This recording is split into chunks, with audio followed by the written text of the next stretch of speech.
can't say that you're for the liberation of Black people if you're only for the liberation of some Black people. Day Nice on the mic, back with another video.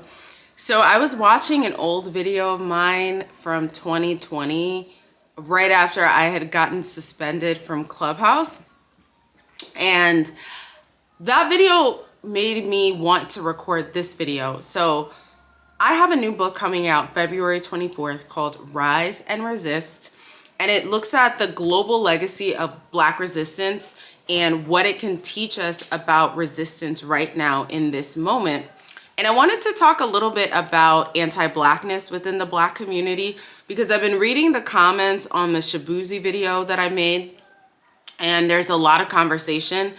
And I feel like it's necessary to talk about anti-Blackness from a West African context, but anti-Blackness within the Black community, because I think that if our goal is to fight against oppression and fight against an oppressive regime, we have to also be able to identify the enemies from within and the people that infiltrate our communities to sow seeds of division and to keep us divided. And I do think that diaspora wars function as a way to keep us divided. So I want to talk about anti-Blackness. I want to talk about anti-Blackness within the West African community. And I also want to tie it all together with my new book. So in my book, I talked about anti-Blackness in 3 specific ways. So one of the figures that I highlighted in my book was historians consider to be instrumental in leading Haiti to become the first free Black nation. And that was Toussaint Louverture. And anytime you're talking about Black resistance, he is a name that often comes up. You know, he was really instrumental in securing these very strategic sorts of partnerships. He pitted countries against countries, and that was a large part of the reason why and how he was able to lead Haiti to become the first free Black nation. I talk more about it in this book, but Toussaint had a complicated legacy, and though he is seen as this global figure of Black resistance, what a lot of people don't know is that he also owned slaves, right? He owned about 15, I think historians predict that he owned about 15 slaves.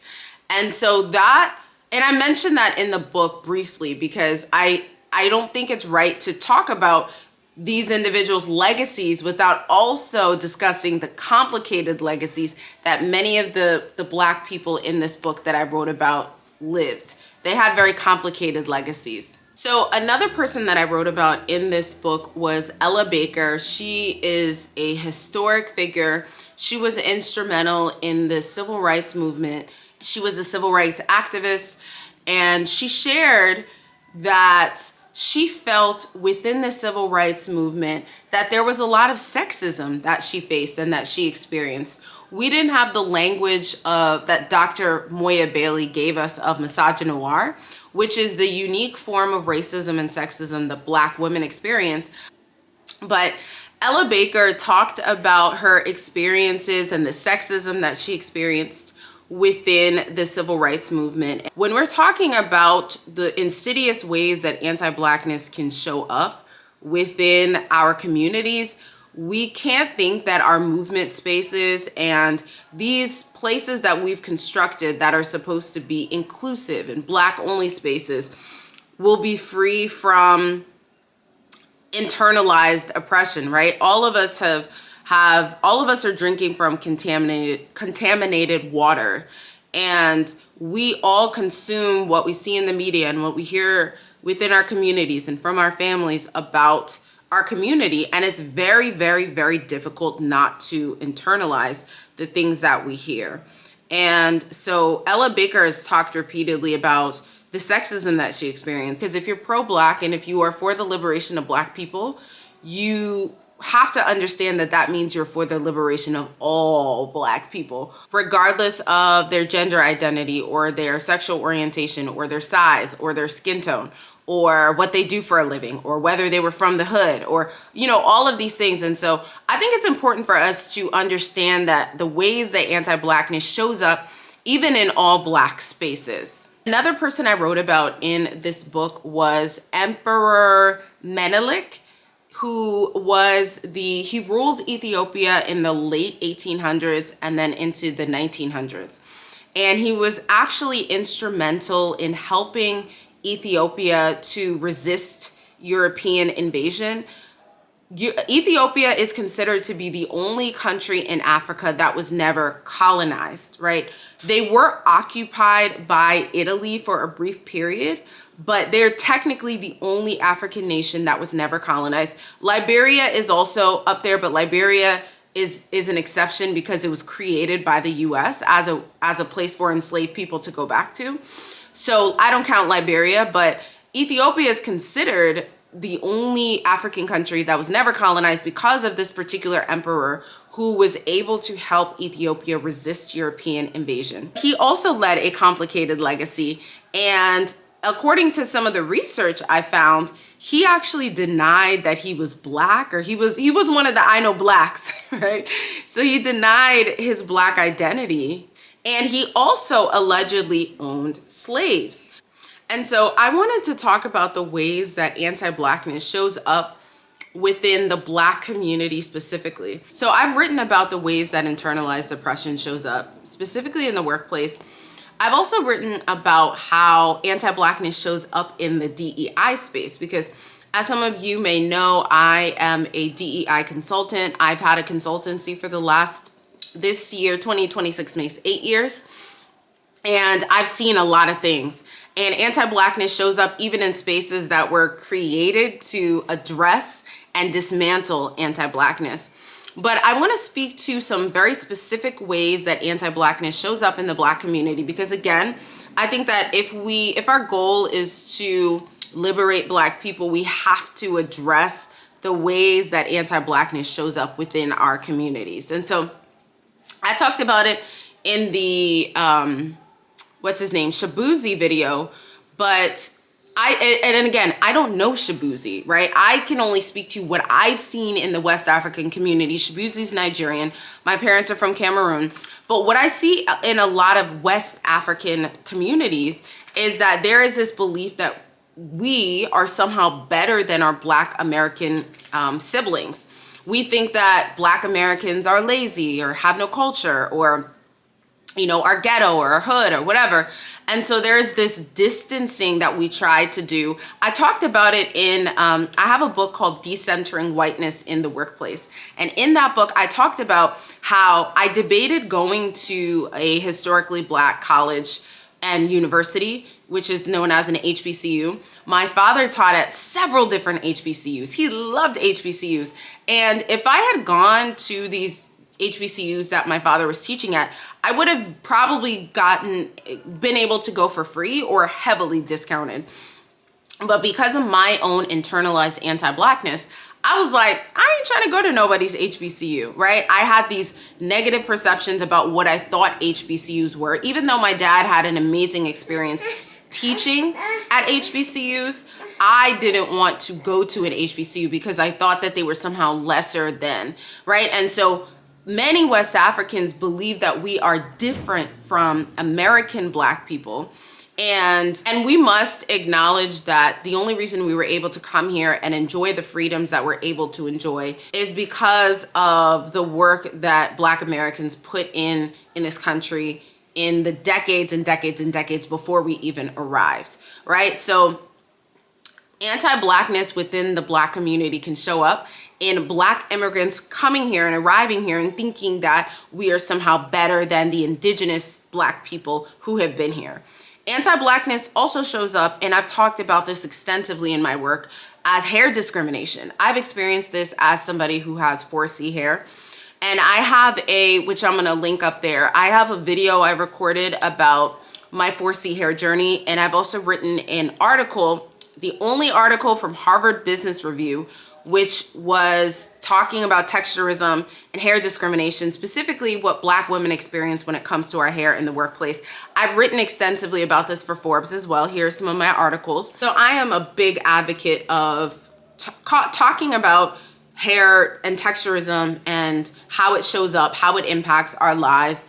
And I have something exciting coming up in April that I'm gonna share with y'all as it relates to my hair. But hair discrimination is just a symptom of a larger problem of the policing of Black people's appearance. Professionalism is rooted in whiteness and Europeanness, and anybody who doesn't fit this mold, and that's exactly what my book Decentering Whiteness in the Workplace was about, is how the culture of whiteness is deeply embedded into all of our workplaces, and how anyone that doesn't adhere to this culture of whiteness is penalized, and how the adherence to this culture of whiteness is actually harming all of our workplaces. So anti-Blackness shows up in the policing of Black people's appearance, in telling Black people, I'm a fan of Monique, but I wasn't a fan of Monique policing Black women and saying Black women should not wear bonnets and all of that. It's like, what does it matter? Is it hurting you if a Black woman wants to go to an airport and wear a bonnet?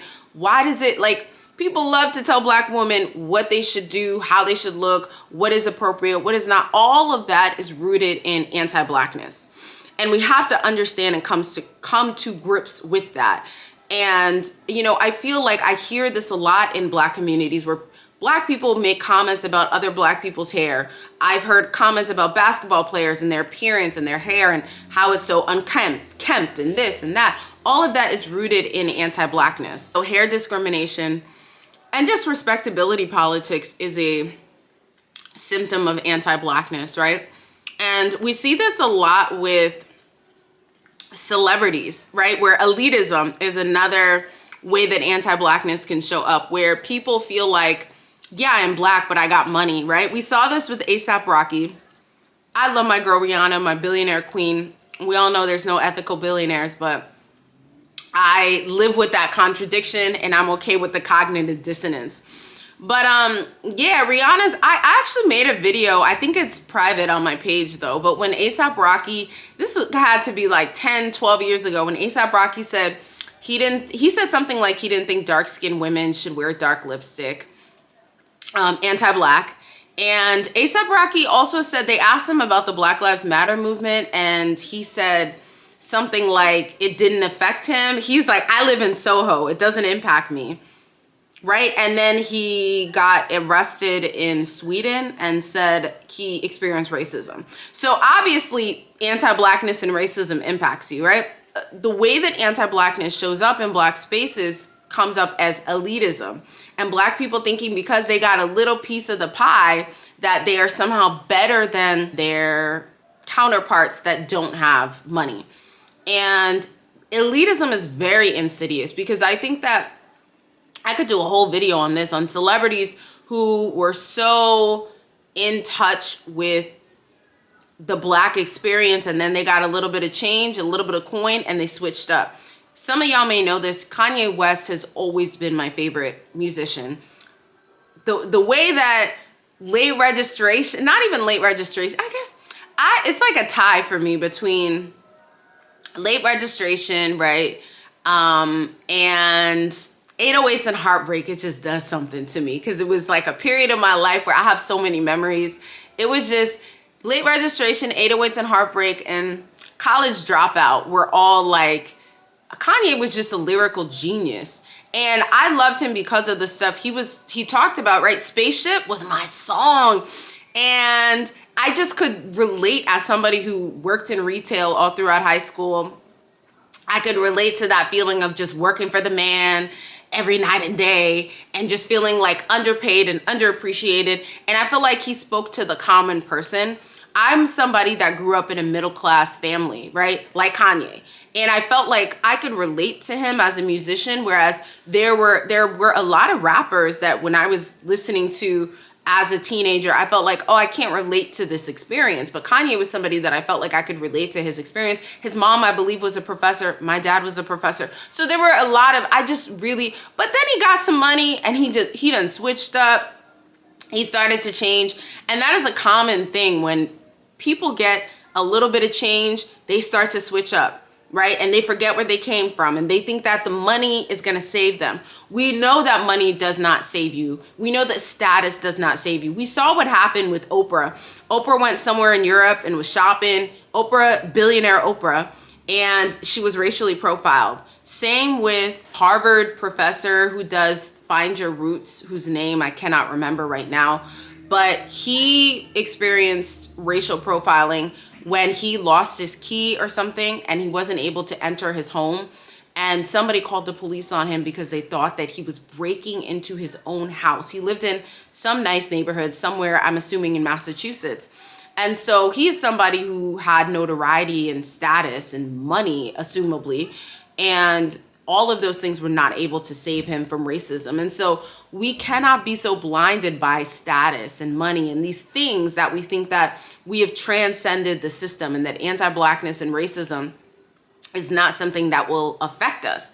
So we have to be even more mindful of the ways, the pernicious, the insidious ways that anti-Blackness can show up when we get a little bit of coin. Elitism can also show up in just people thinking that they're better than others because they went to elite schools. There's a whole conversation. I read a really, really great article about how the writer, I believe, went to Harvard, and she said that most of the Black people at Harvard were not actually Black Americans or indigenous Black people. When I say indigenous, I mean people whose families have been here for generations. She pointed out that most of the Black people at Harvard were Black immigrants or children of immigrants. And that's a whole nother conversation that maybe I'll do a whole video on that if y'all want. But we have to have a conversation about how there are a lot of people that because of the schools that they went to, because they went to these Ivy Leagues and these elite schools, which were built by enslaved people, funny enough, there's a lot of people that feel like because they went to these schools, they are somehow better than their Black counterparts that did not. We know the elite Black groups like Jack and Jill. And, you know, there's a lot of these spaces that are for Black people who have some coin and who went to certain colleges and who passed the brown paper bag test, right? And that's another one we'll talk about, colorism, but elitism, the school you went to, right? If you went to Howard, there's an elite group of people who think that they're better than other Black people because they went to Howard or because they joined a certain sorority or because they were part of a certain fraternity. Elitism and thinking that you're better than other Black people is a really insidious way that anti-Blackness shows up in the Black community. Colorism is another one where I remember a couple years ago I made a post about, I can't even remember, it was something related to colorism, or I reposted. Y'all should follow Mayoa's World. She's very informative. I think her pronouns are she, or maybe their pronouns are they. But they are very informative. They are very insightful. I follow them on Instagram and YouTube. But Mayoa, I think I reposted something Mayoa posted about colorism.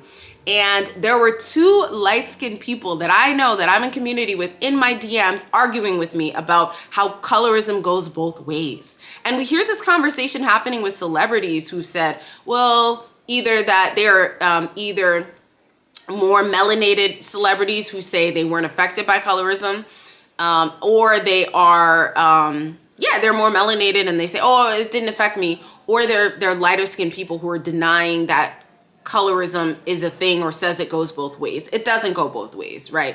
Like the denial of colorism and the denial that colorism is a system that only impacts darker skinned Black people, or darker skinned people, because you don't have to be Black to experience colorism.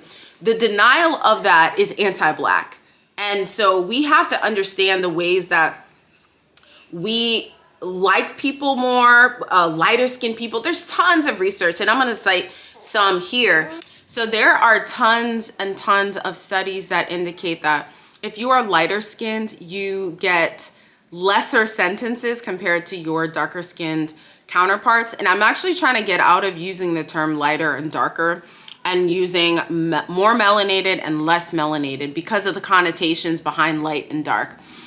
So you're gonna have to excuse me. I'm gonna try to be more mindful of that. But there's tons of research that indicates that people like to say most black men marry black women, which is true. I don't know the exact stats. I think it's 80-something% of black men marry black women. But when you look at that deeper, you'll see that less melanated women, lighter skinned women are married at higher rates than our more melanated or darker skinned counterparts. There's research on that.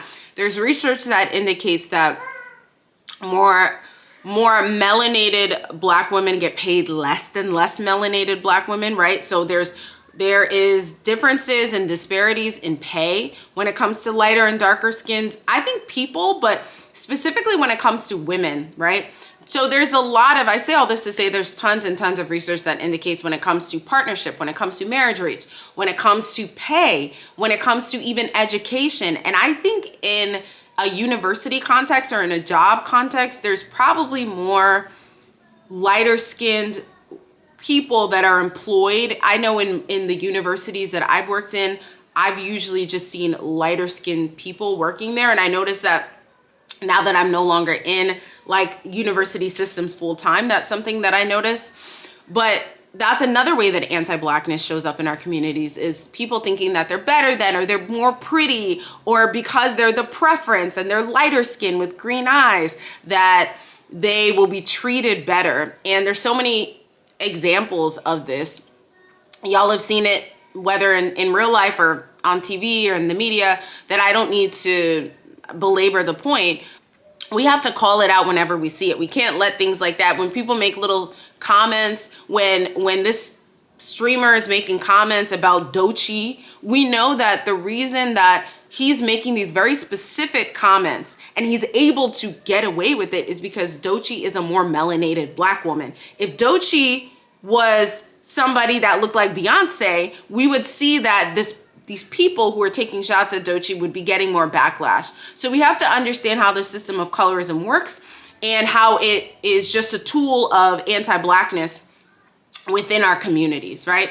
And it pits us against each other. And we have to understand that colorism is a system that only impacts darker skinned people. We have to recognize ways that we've internalized colorism, ways that it shows up in our lives, maybe by us telling our daughters, don't go out in the sun, or whatever it is, but we have to be calling it out whenever we see it. And then lastly, anti-Blackness shows up in Black communities through our hatred of people in the LGBTQIA plus community. Again, you can't say that you're for the liberation of Black people if you're only for the liberation of some Black people. If you think only some Black people deserve acceptance or deserve to be liberated, that is anti-Black, right?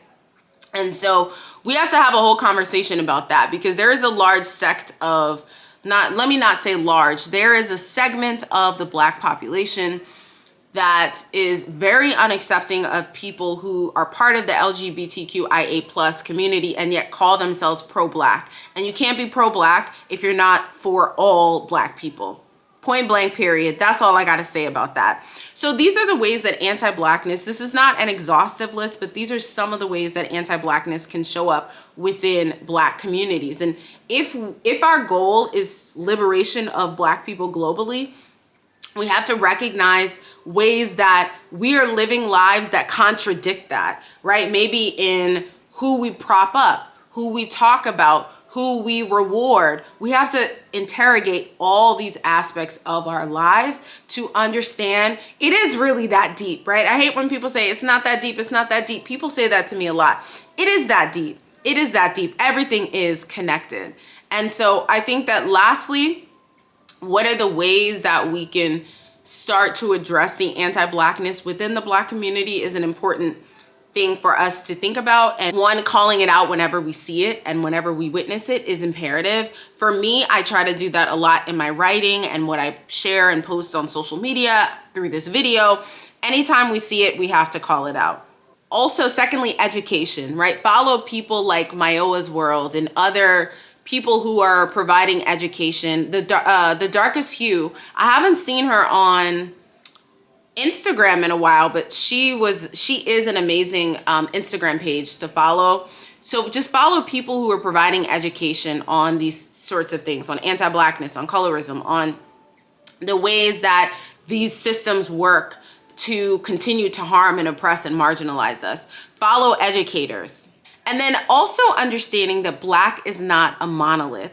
I completely understand the desire of Black American people to delineate, and I support that 100%. When I was pregnant, I read this book called Pregnant While Black, which basically said that the maternal mortality health was different if you are a Black American woman who's been in the country, whose family's been in the country for years, versus if you are a Black immigrant, which I was super duper fascinated by, right? If you are someone from Jamaica who was born in Jamaica and then came here, you're on average, the maternal mortality rates and maternal health is different. It's not the same, but you wouldn't know that if you amalgamate all the Black people together. So I do completely understand Black Americans' need and desire to delineate. I do think that on all of these forms, there should be something that says Black American, Cameroonian American, or West African,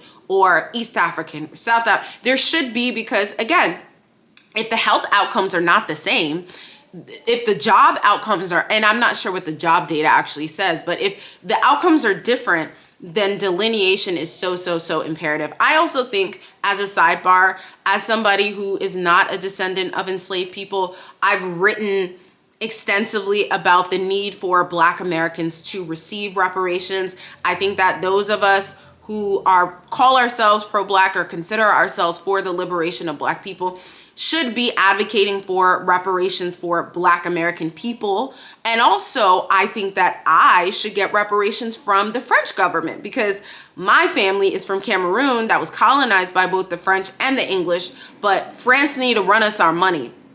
But that's another conversation. So I think that delineation is important, and we should be understanding that Black is not a monolith, and we should be listening to each other's experiences and not sort of amalgamating all of the experiences together.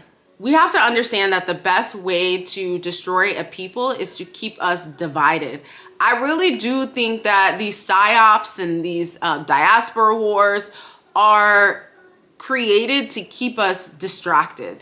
Again, delineation and us recognizing that Black is not a monolith is important and is legitimate, and I think it should happen. But we have to understand that we are stronger together and we have the same common enemy. And it's important for us to work collectively and work together to disrupt and dismantle these oppressive systems that harm all of us. And it's okay for us to call out anti-Blackness when we see it, want to delineate and say, I am Cameroonian American, I am African American, and my parents have been here for generations, I am Jamaican American. That's okay. But also we have to recognize that as a collective, we are stronger. And I think that there's a lot of distractions that were put in place to keep us divided and keep us fighting. And a house divided cannot stand. As long as we are fighting against each other, we are going to be exhausted, and we are not going to also be able to fight against the system. That's my 2 cents. Thank y'all so much for listening. All the resources are in the show notes. Girl, I'm like, my mind is on my podcast that I need to record, but all the resources are in the description box. Thank y'all so much for watching, and I'll see y'all in the next video.